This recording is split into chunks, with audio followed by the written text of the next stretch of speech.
House Senate Democrats are launching a new tool to, as they say, to hold the Trump administration accountable. Senate Minority Leader Chuck Schumer says that they are beginning a whistleblower portal where people can report, quote, corruption and abuses of power.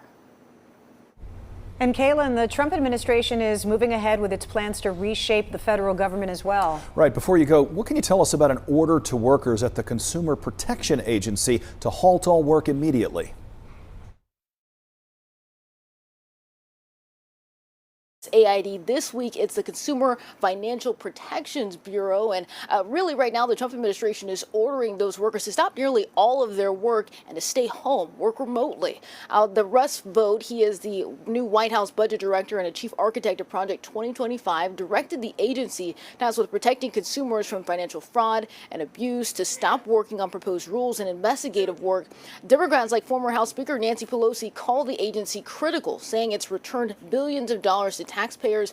Pelosi is also accusing Republicans of, quote, enabling financial predators to rip off hardworking Americans to reward their billionaire donors. But the White House says the agency is a weaponized arm of bureaucracy that leverages its power against certain industries and individuals disfavored by so-called elites. The CFPB was created by Congress, so it would be Congress to be the one to actually get rid of it.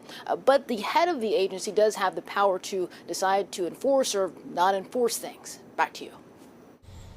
All right, Kaylin Norwood live for us this evening at the White House. Many thanks. The president is also taking action when it comes to U.S. production of pennies. In a social media post last night, the president says he's directed the Treasury Department to stop minting pennies. He cited the rising cost of making them, which comes to about 4 cents. It's unclear if this policy will go into effect. However, specifications about currency such as size and metal content are made by Congress, not the president.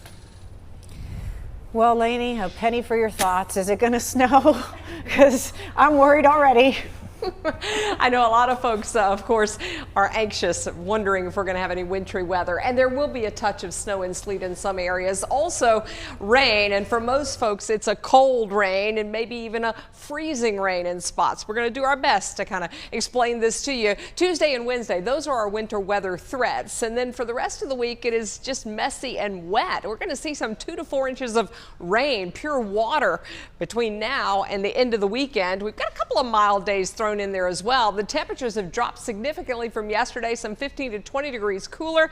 That's why you find 40s on the map right now, 43 in Galax, 46 in Greensboro, even some chilly 40s all the way to the coast, Fayetteville and Wilmington at 45. We're thinning the clouds out, so we're getting some sunshine out there. That will enable us to have clear skies as we head into the nighttime hours. So you're going to see temperatures dropping off pretty quickly through the 30s for the late evening hours, but dry. By tomorrow morning, there could be some spotty precipitation around, and yes, some of that could be a touch wintry, so there may even be a little bit of snow and sleet. Again, it's very spotty, it's very light initially tomorrow. Not everyone will see it. Temperatures will be very close to freezing. Not anticipating any problems at the onset of this. We've got a lot of moisture that's going to continue to bring waves of rain and yes, even some wintry weather over the next 24 to 36 hours. So this is tomorrow morning how the map may look here, with mostly a snow and sleet scenario up over the border there for Virginia and North Carolina. Notice how we're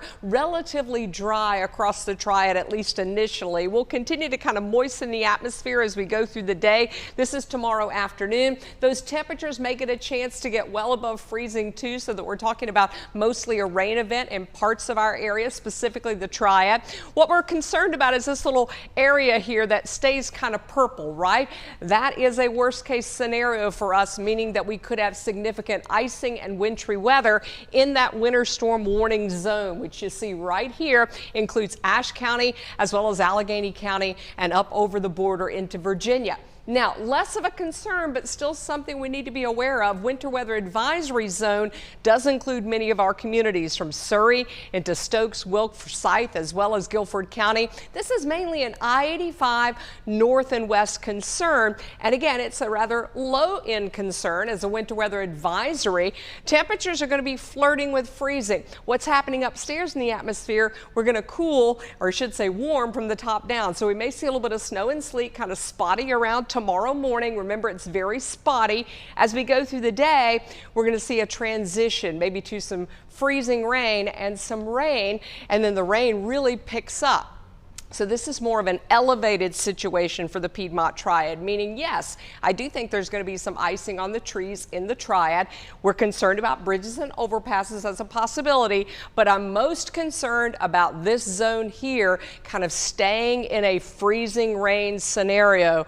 And the longer it stays in that pattern, the more significant ice we get and the more troubles we would get in our mountain and foothill communities if we do get an ice storm. So let's break it down for you tomorrow for the Piedmont Triad. Again, winter weather advisory. This is kind of a rain and or freezing rain on the trees situation where temperatures are going to be just above freezing. For the foothills, maybe a touch of wintry mix in the morning, rain and freezing rain. Some folks again going to stay above freezing, so this is mainly a tree situation. It's light across the Triad and foothills. It's more significant in the mountains where those temperatures stay pretty close to freezing, if not below. So that's why our impacts are going to be greatest in this area. We could see 1/4 to 1/2 of an inch of ice, and that would be a significant ice storm across our mountain communities. Here's our 7-day forecast. We're going to keep things wet and cold through Wednesday, slightly warmer Thursday, drier we hope for Valentine's Day, more wet weather into the weekend. Lainey, thank you. Checking traffic, here's a live look. This is Salem Parkway at NC 66 in Kernersville. It's busy out there, but traffic is moving at 522. Philadelphia is the best of the best this season in the NFL as players, coaches, and fans celebrated while there was still one thing left to do before closing the book on Super Bowl 59.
Super Bowl 59 is in the books, and it's leaving Kansas City Chiefs fans green with envy. The Eagles touched down in New Orleans Superdome last night and just took off from there. The team shut out the Chiefs until the fourth quarter. Patrick Mahomes and company ultimately scored 22 in the final frame, but this was all Eagles all night, with Philly lifting the Lombardi Trophy after a 40-22 win. Celebration lasted well into the night, but there was still one minor piece of business to take care of this morning. During a special presentation in New Orleans, the Super Bowl committee passed its responsibilities on to the next host, the Bay Area. We look forward to a wonderful Super Bowl 60 in San Francisco. We have so much to offer, and we want to welcome everybody to the Bay in 2026. We cannot wait to show the world the beauty and the magic that awaits them in 2026. You will have goosebumps just like I do every single day. There's no place like the Bay. There's no game like the Super Bowl. And you will have to tune in right here to see Super Bowl 60. The big game will air on NBC. Still ahead, how some primary care doctors are turning typical health care on its head and offering direct services to patients.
You're watching WXII 12 News. A weather system is moving in, and this could have a big impact on the work week. Thanks for staying with us at 5 o'clock. Let's get you to a live look at King Street. This is Boone. Several mountain counties under a winter storm warning ahead of the potential for a wintry mix. Chief Meteorologist Lainey Pope is going to start us off this half hour. Lainey, what's the timeline looking like for this event? Well, we're going to see kind of a 2-day wet, cold scenario Tuesday and Wednesday. On the front end, Tuesday, that is where we're concerned about more of a wintry scenario setting up. It's got to get cold enough first, and some of that cold air is starting to push into our area. We'll be in the 30s overnight and will likely stay in the 30s throughout the day tomorrow as this moisture is going to move into our area. So falling into a lot of cold air. That's why we've been throwing out terms like freezing rain, and we're concerned about ice on trees and power lines. We do have a winter weather advisory that is out, and that includes the Piedmont Triad up through Stokes and Surrey counties, and that is for light amounts of snow and sleet as a possibility, less than 1/2 inch, and also a lighter coating of ice anticipated in these areas. That's why it's a winter weather advisory. This is mainly an elevated storm situation, meaning up high or on bridges and overpasses. More significant winter storm warning is out for our mountain communities. That's where we anticipate some snow and some sleet, maybe a couple of inches. We're more concerned about that glaze on trees and power lines as it could get to kind of a critical point, getting over 1/4 inch, maybe close to 1/2 inch. And that is when we see oftentimes widespread power outages. We're going to talk more about this coming up. Lainey, thank you. Be sure you're ready for any type of winter weather in the Piedmont or spring, summer, or fall too. Download the free WXII 12 News mobile app and sign up for alerts so you're among the first people to know anytime conditions change dramatically. Let's take a look now at some of the other big stories we're following today. Starting off on a somber note, the beloved Community Center of Greensboro is mourning the loss of its founding co-executive director, Reverend Dr. Nelson Johnson. It's also announced that it's created a legacy fund to continue his work. Funeral arrangements for Reverend Johnson will be announced at a later time. A section of I-40 damaged during Helene will reopen next month. Governor Josh Stein made the announcement as U.S. Transportation Secretary Sean Duffy visited western North Carolina. According to the governor, 2 lanes of I-40 reconnecting our state with Tennessee will reopen March 1st, one in each direction. And out much farther west, Boom Supersonic completed a second test flight of its XB-1 jet in California today. In conjunction, the company announced it has achieved supersonic travel over land without the audible sonic boom that's typical when you break the sound barrier. Today's jet is helping to pave the way for Boom's commercial aircraft, Overture. Ultimately, not too far from now, that will be built at a plant in Greensboro, not too far from Piedmont Triad International Airport. Getting access to health care, it can be a challenge at times, and it can also be expensive, even with insurance. It's a new trend, though, when it comes to patient care, one that allows for more affordability as well as flexibility. Alexandra Meacham explains how it works.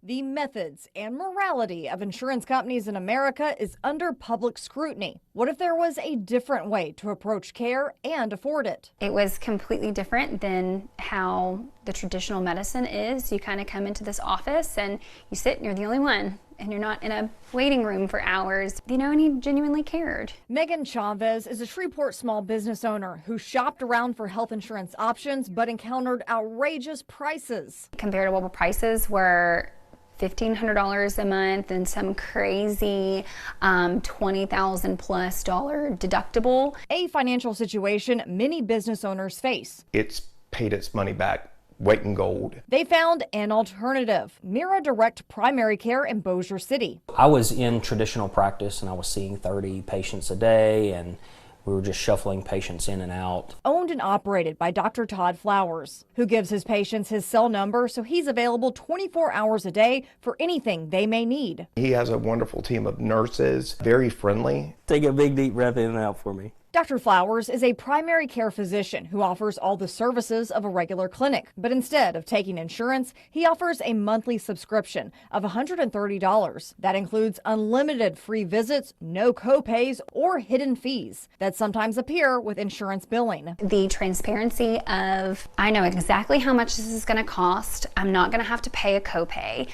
Dr. Flowers also has an in-house pharmacy. And I'm able to purchase medications at wholesale prices, and then I just pass that savings on to the patient. It's not a profit center for me. I really am just doing it as a benefit to the patient. We first met Dr. Flowers when he opened his practice in 2018. He was one of only 2 direct primary care doctors in the area. Since then, more practices have opened for people who could not afford traditional insurance or were just tired of the system. Say, no, it's not competition. If they fill their practice tomorrow, that's good for me, because the biggest barrier to entry is just patient education. Patients don't know about what we do and how we do it. As a family medical doctor, he treats patients from birth to death. He has even been at the bedside of patients when they take their last breath. Do you feel like through this you were able to be the best doctor that you wanted to be growing up? There's no way. If I was not able to do this type of medicine, I would find something else to do. The new guidelines are out to protect Americans against osteoporosis. It's called a silent disease because there are usually no symptoms as the condition develops. Osteoporosis is one of the most common bone diseases in the country, and it can lead to an increased risk of fractures. Doctors say getting screened is key. Under these new guidelines, tests are recommended for all women over the age of 65 or women of any age who are at an increased risk for the disease. It's almost as simple as getting x-rays taken. You lay on the table, they focus on the hip or the spine or your wrist, and a score is computed from that. And that score is then used to determine your bone density. If it's low, there are several medications that can help stop bone loss, but doctors say one way to help yourself in the long term is by consistently doing weight-bearing exercises. 5:36 on this Monday night. Another check on traffic. I-40 Peters Creek Parkway, Winston-Salem. Still plenty of daylight out here. No crashes and no delays. Rocket Man, the music of Elton John, coming to the Triad this year. Why, it's not going to be a long time until you can secure your ticket to the show. And a quick check on how the Big Three did today on Wall Street. Green for the Dow, the Nasdaq, and the S&P. The WXII 12 Stock Report is brought to you by Woodard & Company Asset Management Group.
Guilford County Schools is set to open a new facility this fall, and this one will be dedicated to the arts. And now families interested in what it will offer have the chance to find out. Guilford County Schools will hold a community meeting on the upcoming Visual and Performing Arts Elementary School next Tuesday.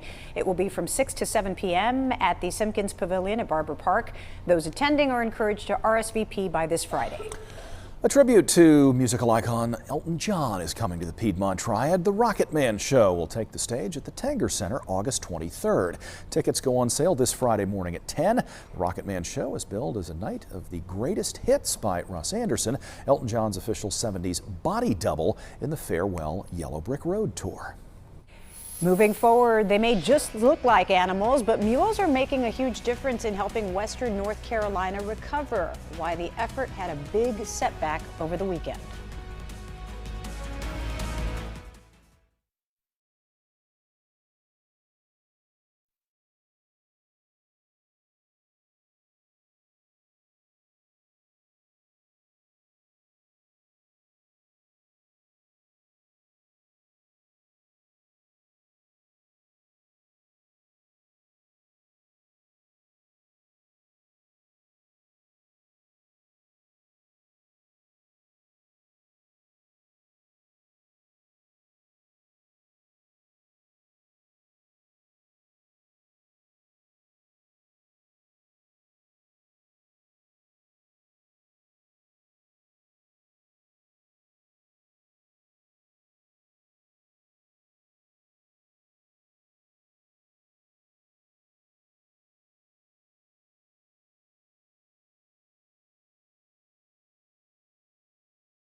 Back now with a sad story from a North Carolina ranch that spent months and months helping Helene-impacted areas of western North Carolina. WXI 12 Joshua Davis spoke with the owners about the heartbreaking setback that happened over the weekend and how they plan to keep moving forward.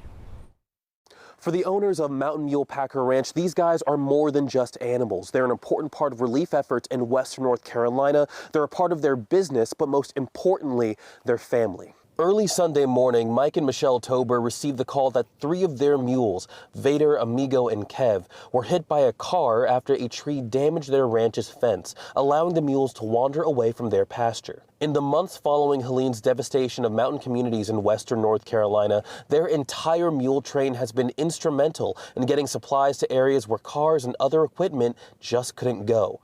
For the Tober family and many of the people they come across, the mules represent more than just pack animals. the mules themselves brought a hope to people that, I think even today still feel forgotten. The amount of work that they've done for the relief efforts is also, been incredible. And so it just feels like there's a loss on so many layers. And despite the loss of Vader, Amigo, and Kev, the Tobers say they'll continue to help those in need in Western North Carolina, dedicating that crucial work in honor of their mules. In Mount Ola, I'm Joshua Davis for WXII 12 News.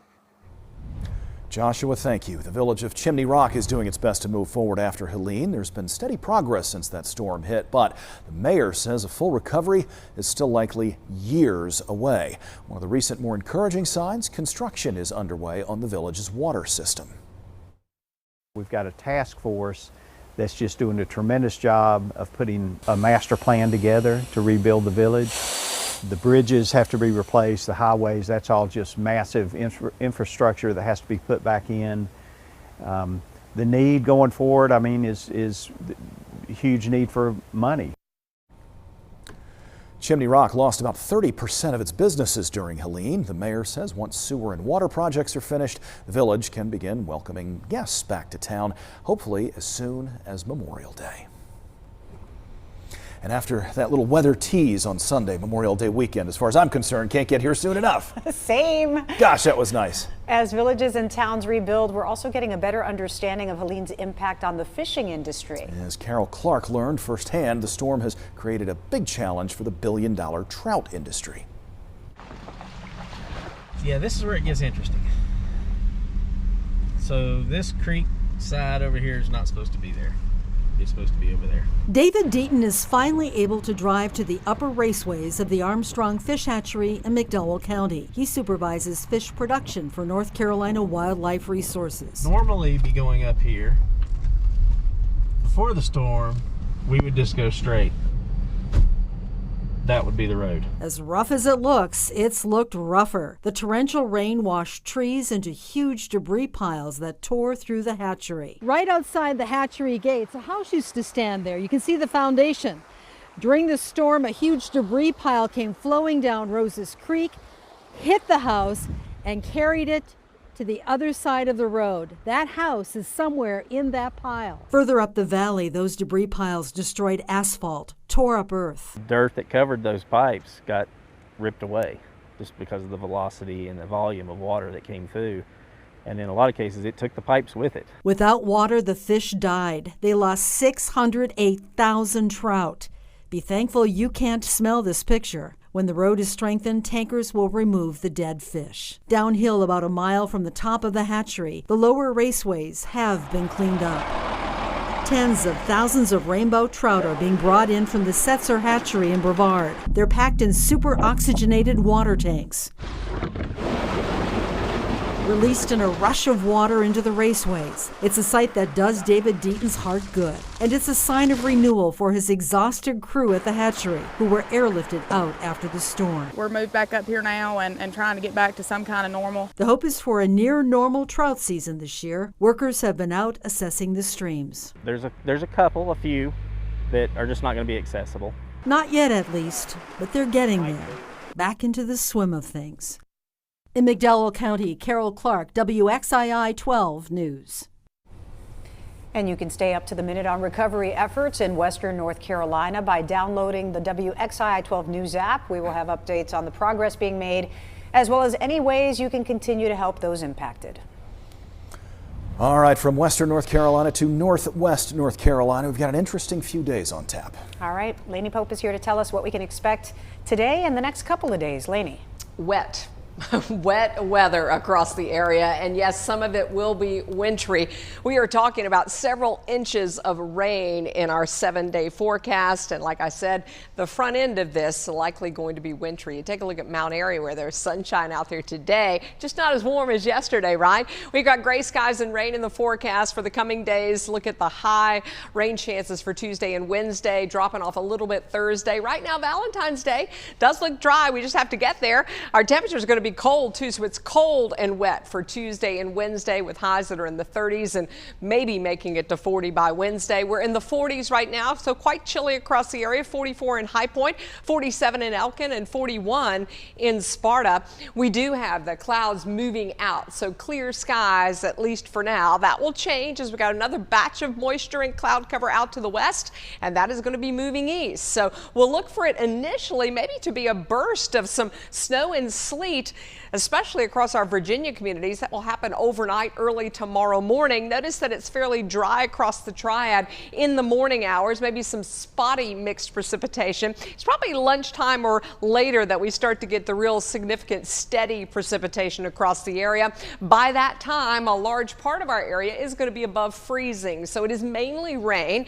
The exception north and west, where we're going to see this one area that is likely going to stay below freezing, and that is the area where we're concerned about a significant ice storm predominantly setting up across the region. We're going to keep a close eye on that for sure. Notice by Wednesday morning, a lot of that precipitation has shifted off to the east. So if we look at our county by county breakdown here, up into Virginia, also Allegheny and Ashe counties, you are in a winter storm warning for snow and sleet, as well as freezing rain, which changes to mainly freezing rain, which would lead us to high ice totals. We'll hope for more snow and sleet and less ice. We get less damage that way, but could see that critical barrier here of about 1/2 inch of ice, and also looking at maybe a couple of inches of snow and sleet. So slippery travel, but also if we do get 1/2 inch of ice, you're talking about trees and power lines that are down across the area, so that could be very problematic. Snowfall totals we think are going to be highest a little farther to the north,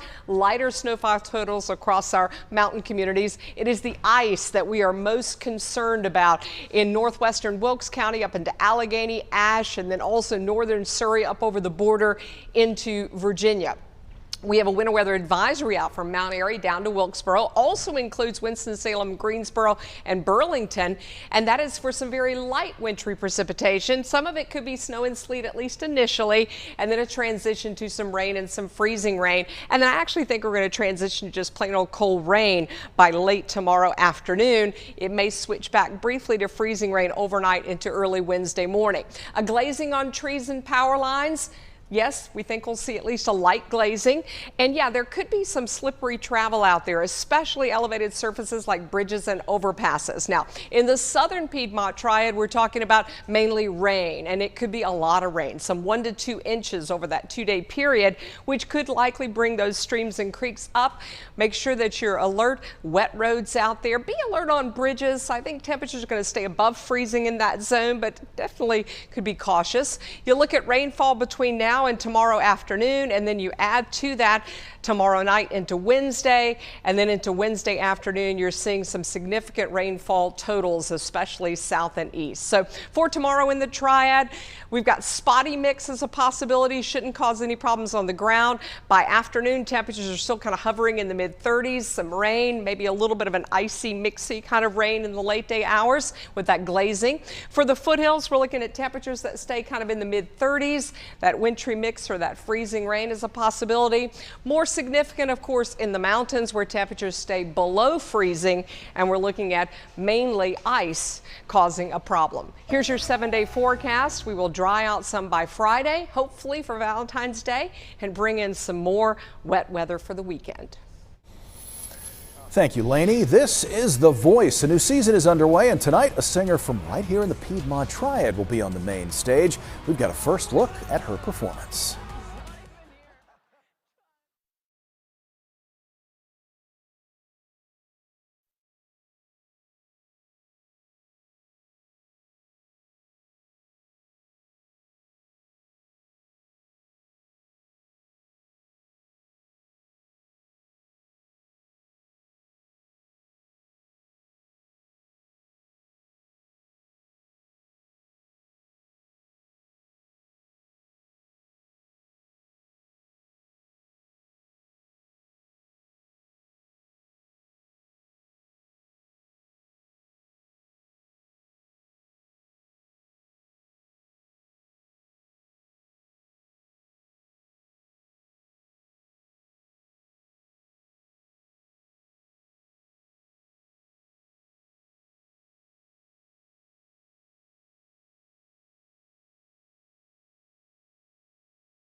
Checking traffic, here's a live look. This is the Greensboro Urban Loop at Friendly Avenue, where traffic is moving well at 5:56.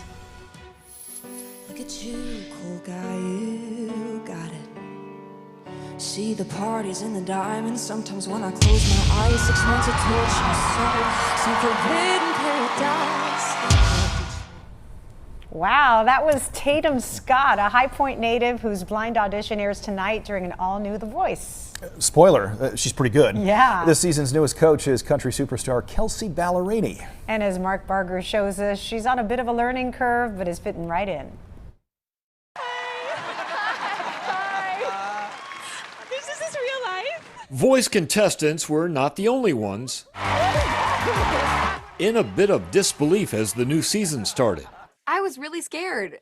Like, I wish I could tell you that I walked onto set and was like, here I am. No, I was so nervous. Kelsey Ballerini is the newbie alongside Voice veterans Adam Levine, Michael Bublé, and John Legend. It took me a second, if I'm honest, because I'm a fangirl and I grew up on their music, more or less. To be in a seat next to them and then have to fight them for artists, I'm like, part of me is like, fair enough, I get it. I would pick Team Legend too, you know? But the country star has proven a quick study. There's no one that knows what it is like to be a woman in Nashville. Yeah. Except for a woman in Nashville. Being kind of a newer artist on this panel and being the only girl on this panel, I feel like it helped me find my edge. Something that's helped against her rivals. It's just like 3 big brothers. It really is. And also, as she's hit the road this winter. It's my first big girl tour. I mean, it's my first arena tour. And I feel like I've been dreaming up versions of what this could be since I was 13. Now Ballerini can try to help the dreams of others come true. You want to be able to give whoever is in front of you something valuable and helpful. And maybe enough to win The Voice. Mark Barger, NBC News. And you can see our High Point singer as well as all the other artists hoping to get a chair turn tonight right here on WXII 12. The Voice begins at 8 and it'll be followed by an all-new The Hunting Party at 10. WXII 12 News at 6 starts right now. Just when you thought winter was over, think again. We are keeping a close eye on a wintry mix that will impact parts of the Piedmont Triad. It is only February 10th after all. This is a live look out over Mount Airy on this Monday night, and our team has you covered. Chris Peterson will check in with him in a minute to explain how crews are preparing in the foothills. But we want to start in-house with Chief Meteorologist Lainey Pope. Lainey. Well, we're definitely colder than we were yesterday, right? Temperatures were in the 60s. Today we're in the 40s. We're not yet in the 30s, but we are headed that way. And yes, we'll bring back some precipitation. The clouds are thinning out there, so we've got clear skies. The temperatures will drop. The moisture is out here. It will be moving into some cold air. Typically with that scenario, you get kind of a mixed bag of precipitation. It's mainly cold and wet. And yes, in some cases, it'll be wintry. We could see a little bit of snow and sleet initially up toward our Virginia counties overnight, early tomorrow morning. It'll be very patchy in the morning as far as precipitation goes, but it will fill in throughout the day. We're most concerned about this area that's right there in the northwestern part of North Carolina, our mountains. That is for ice. And that is a winter storm warning zone. It includes Allegheny County up over the border. Notice the winter weather advisory zone for lesser amounts of wintry weather does include Winston-Salem and Greensboro as well. We're most concerned about freezing rain really piling up in our mountain communities, and it could be a significant winter storm in the form of ice. I'm going to talk more about that coming up. Lainey, thank you very much. Crews up in the foothills and the mountains are watching and waiting for tomorrow's Impact Weather Day. Chris Peterson spoke with the Public Works Director in Mount Airy to see how they're getting ready. Chris.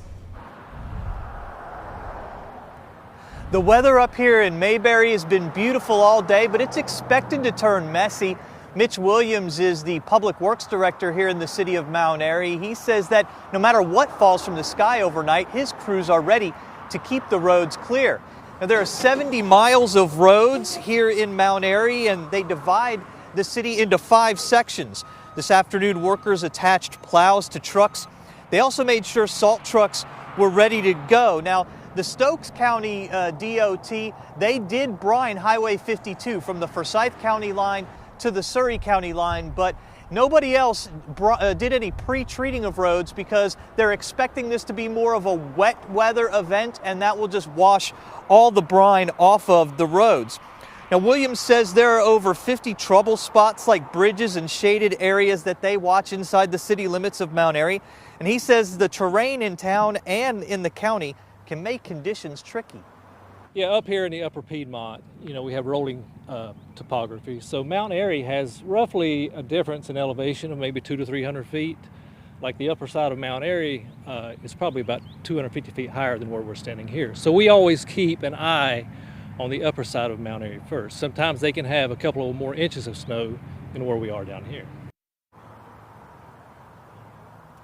Now, a spokesperson for the Surrey County school system says they're going to continue to monitor the conditions overnight and decide what they need to do about school in the morning. Stokes County schools, they are remote learning tomorrow. In Mount Airy, I'm Chris Peterson, WXII 12 News. Chris, thank you. The city of Greensboro will activate its white flag warming shelters tonight. Greensboro Urban Ministry will provide overnight shelter for adults only, while Glenwood Church will provide overnight shelter for families. Both facilities open at 8 o'clock this evening. And you can stay weather aware anytime by downloading the free WXII 12 News mobile app. You will have access to our interactive radar, hour-by-hour forecast, and video updates from our weather team anytime we're not on the air. And there you will also find closures and delays. The founding pastor of Faith Community Church, Reverend Dr. Nelson Johnson, has died. Johnson was also co-executive director of the Beloved Community Center in Greensboro. The center has established the Nelson N. Johnson Legacy Fund to keep his memory alive. We'll let you know once funeral arrangements are announced. Greensboro police believe a deadly double shooting in 2023 was a drug deal setup. Dante Townsend and Sean Kasor appeared in Guilford County Court this afternoon. Both are accused of killing Shaquan Alston and Jai Mason. This was back on July 12th of 2023. Police believe Townsend walked up to her car on East Wendover Avenue, shot them both, then got into the vehicle that Kasor was driving and took off. Police believe Kasor set up this deal. Both men are due back in court on March 11th. Elsewhere, a manhunt is underway in Davidson County for a suspect who is considered armed and dangerous. Deputies are trying to find David Burns. He has several tattoos on his body, including on his arms and neck. The sheriff's office says he's wanted for assault with a deadly weapon and other lesser charges. Deputies say if you see him or know where he is, do not approach. Call 911 immediately. In 12 Investigates, the High Point police chief saying it is his department's duty to handle investigations lawfully and appropriately. This comes after the group called Bikers Against Predators confronted a man on Saturday on Facebook Live for his conversation with who he thought was an 11-year-old child. In the live stream, the man admits to having child pornography on his phone. High Point police were called to the scene but did not make any arrest. Chief Curtis Cheeks says it's crucial that they follow legal guidelines when it comes to state and federal laws, and they don't want there to be any legal or procedural issues when the time comes for a case to be heard in court. The chief says officers did collect evidence on the scene, but because this is an ongoing investigation, certain details and information will not be shared. He said in a statement, quote, "I want to assure our community that our priorities are and always will be getting justice for victims of crimes and holding criminals accountable." Happening now, there's a public hearing going on a massive housing development in the city of Lexington. The city is considering conditional zoning for Magna Ray LLC. That group would like to build up to 375 single-family homes and cottages along Plaza Parkway, Lexington Country Club, and Fairview Drive. That meeting is happening inside council chambers on North State Street. Today marked the end of one chapter, but also the beginning of a new one for Boom Supersonic. XB-1 completed its second supersonic test flight this afternoon, breaking the sound barrier without the sound of the sonic boom reaching the ground. That marks a total of 13 test flights for XB-1. The next test flight will be in a passenger airplane. Boom Supersonic is building that plane, Overture, at its super factory in Greensboro. Boom expects the engine to be operational later this year. In less than 11 months and prior to the Super Bowl yesterday, people in our state wagered more than $6 billion on sports. The North Carolina State Lottery Commission released sports betting figures for the month of January earlier today. These totals do not include the Super Bowl. Bettors wagered more than $646 million in paid and promotional bets and collected $568 million in winnings. So far, the state has collected more than $118 million in taxes from operators. That was since the launch of legal online sports betting March 11th of last year. Pet owners, now might be a good time to check your furry friend's microchip information. A national microchip company has shut down, making it difficult to get your pet back if your pet is lost. WXI 12 Sarah Sowers spoke with an animal clinic about the impact of the closure. A pet's microchip is the size of a grain of rice, but it contains all the contact information needed to return your pet to you if they're lost. Save This Life, a microchip company, has shut down, making any pet with their chip no longer findable in national registries. One Triad Veterinary Clinic says they use their chips on hundreds of animals between 2016 and 2023. They say if your pet has this chip and they get lost, scanners won't be able to notify you that your pet has been found. Without changing the registration, it would just come up as that company. There's no way for them to find the person unless they're in a registry.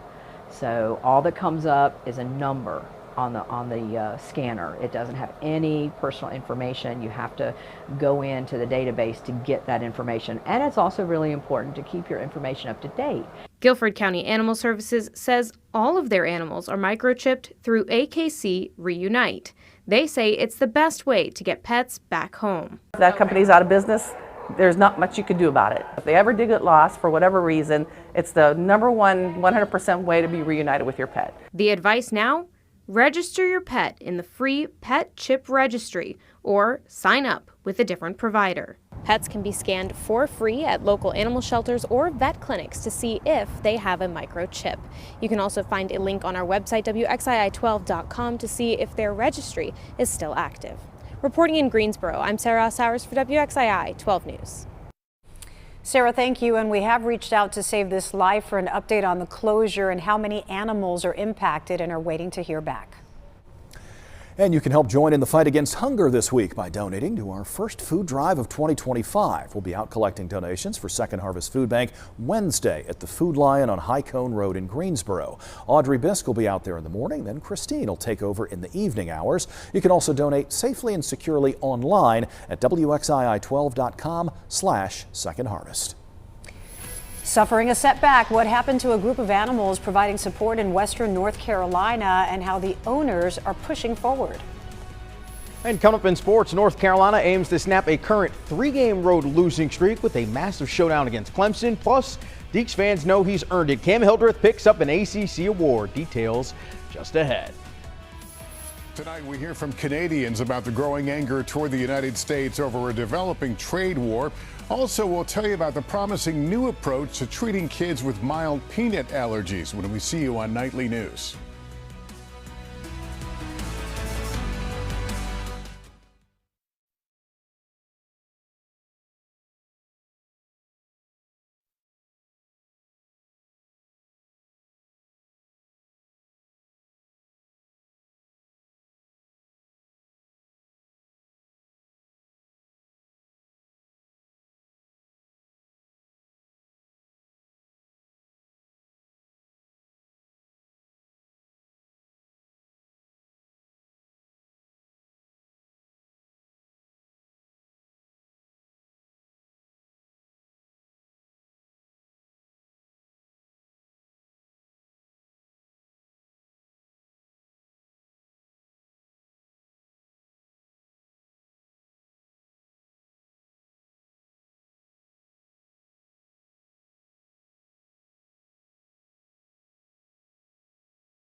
The WXII 12 Stock Report is brought to you by Woodard & Company Asset Management Group.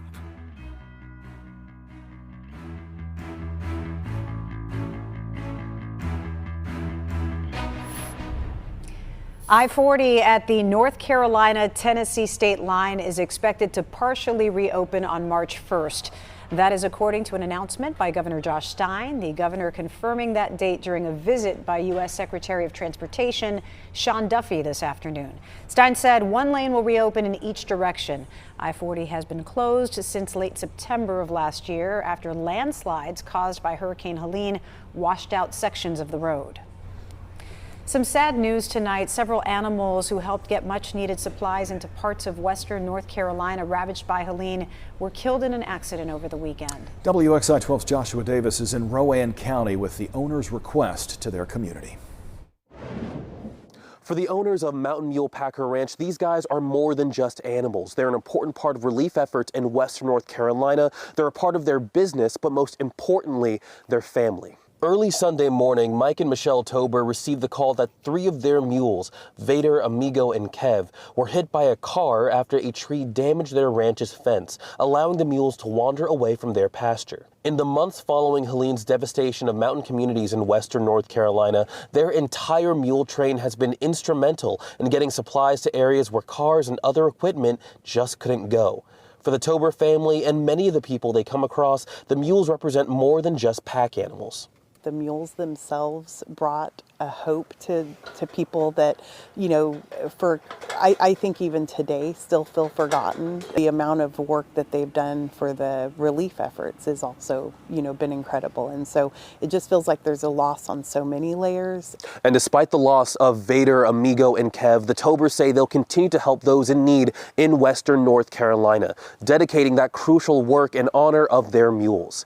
In Mount Ola, I'm Joshua Davis for WXII 12 News. Joshua, thank you. All right, let's talk about the forecast.